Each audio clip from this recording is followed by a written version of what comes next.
Very nice. Almost done. Almost done. 2, 1, and done. All right. Woo! TopFitPros.com. If you've been training for a while, then you know all about progressions and regressions.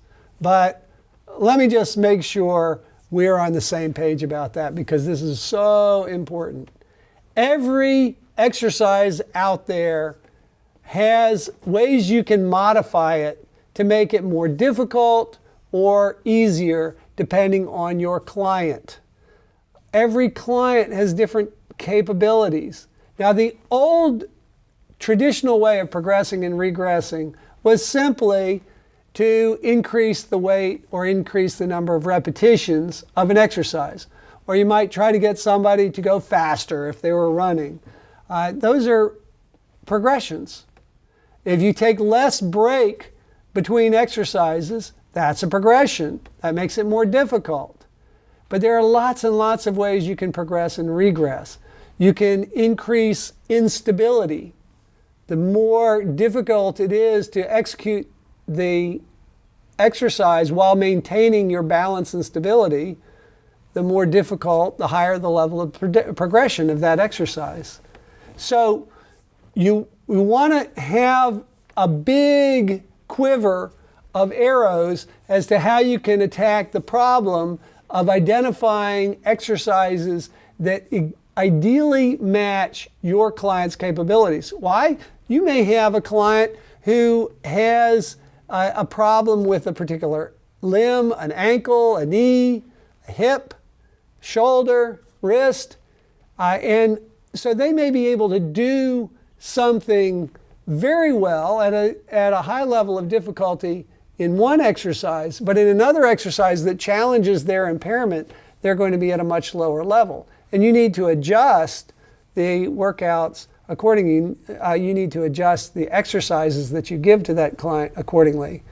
So Top Fit Pros does that on an automated basis.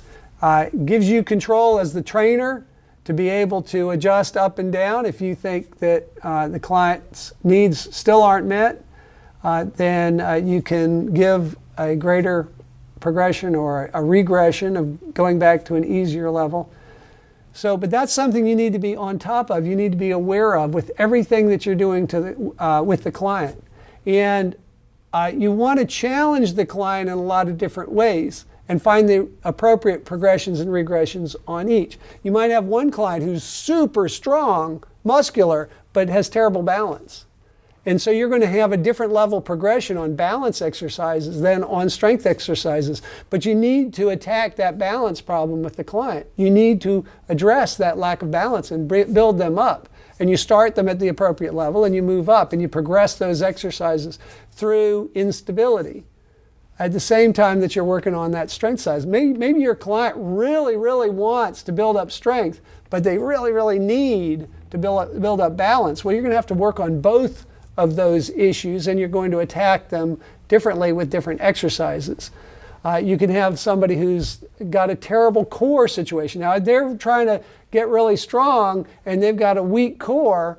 They're going to be set up for injury. If you don't address that core issue with them, and you go after the big muscles up top, you're going to end up with a back injury or something like that. You have got to address their weak points.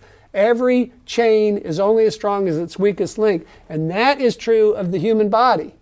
And if you don't attack the weak links of that body, then you are setting your client up for disaster, injury, or other failure.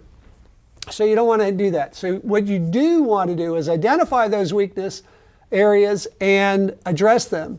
Build those up while you're building up the rest of the body. And so that's what progressions and regressions are all about. That really is the heart of what personal training is. It's identifying what are the appropriate exercises for that client. That's how you develop the program that suits them and helps them to get to where they want to be. See you next time. TopFitPros.com.